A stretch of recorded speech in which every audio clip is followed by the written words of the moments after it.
और यहीं तक आए। अच्छा बेटा। हाँ साथियों, मैं फ्री बीमा सेवा पारसनाथ बोल रहा हूँ। भारत एकता जिंदाबाद, संविधान एकता जिंदाबाद। महात्मा गांधी अमर रहे, बाबा साहब अमर रहे। हाँ साथियों, आज मैं इसी कड़ी में इस दुनिया के मसीहा डॉक्टर भीमराव रामजी अंबेडकर के विषय में कुछ आप लोगों के सामने प्रस्तुत करने जा रहा हूं।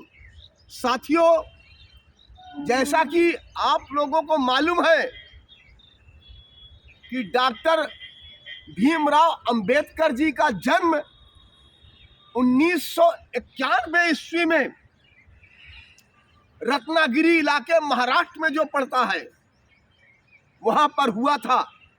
जिस समय बाबा साहब का जन्म हुआ था उस समय इस भारतवर्ष में जो है छुआछूत, लोगों को तालाब में, दलित भाइयों को तालाब में जाने से जो है रोकना, एक दूसरे में जाति प्रथा का जबरदस्त बोलबाला था। जिस समय बाबा साहब जी का जन्म हुआ था उस समय जो है दलितों को जो है पढ़ाई से दूर रखा जाता था। लेकिन साथियों, जिस समय बाबा साहब का जन्म हुआ, ये महान मसीहा जिन्होंने ये सारी दशा देखी और देखने के बाद जो है इनके मन में भी जो है ये पीड़ा आया कि आज जो है लोग इंसान को एक दूसरे से जो है घृणा के रूप में देख रहा है। इनके मन में जो है उसी समय जो है ठान लिया था इन्होंने कि हमें जो है इस देश से जो है इस तरीके के अमानुष अत्याचार को जो है जड़ से खत्म करना है। उन्होंने जो है अपनी पढ़ाई शुरुआत की। जिस समय उन्होंने जो है अपनी पढ़ाई शुरुआत की, उनको जो है कुर्सी पर भी नहीं बैठने दिया जाता था। लेकिन यह सारी पीड़ा थी, फिर भी बाबा साहब ने जो है अपनी पढ़ाई जो है जारी रखी। हुआ ये साथियों कि हिंदुस्तान में पढ़ाई करने के बाद फिर इनके मन में आया कि शिक्षा एक ऐसा अमूल मंत्र है जिसके माध्यम से पूरी दुनिया का इतिहास बदला जा सकता है। तो उन्होंने जो है न्यूयॉर्क में जा करके जो है पीएचडी की और भी डिग्रियों से जो अपने आप को जो अलंकृत किया।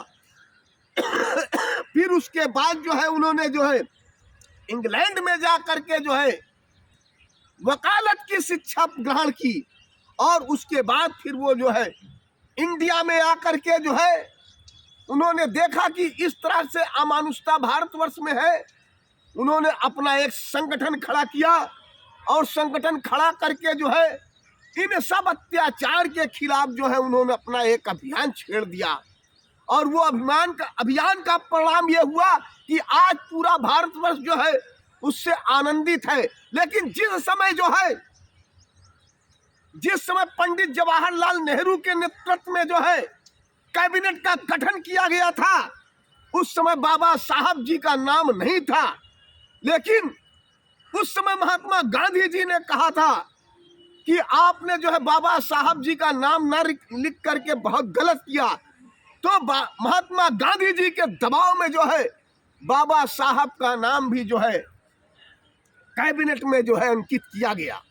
उसके बाद जब लॉ मिनिस्टर बाबा साहब बने तो उन्होंने संविधान की ऐसी रचना रच दी कि आज जो है पूरा भारत गौरवान्वित होने के साथ साथ आज पूरा दुनिया जो है बाबा साहब को नमन करता है।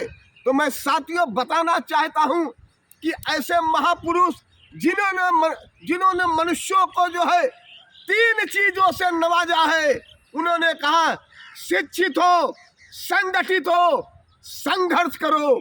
ऐसे बाबा साहब को हम लोग नमन करते हैं और आने वाली पीढ़ी जो है उनको सत सत नमन करती रहेगी, क्योंकि उनकी विचारधारा जो है पूरे दुनिया को आनंदित करने से जुड़ा हुआ है।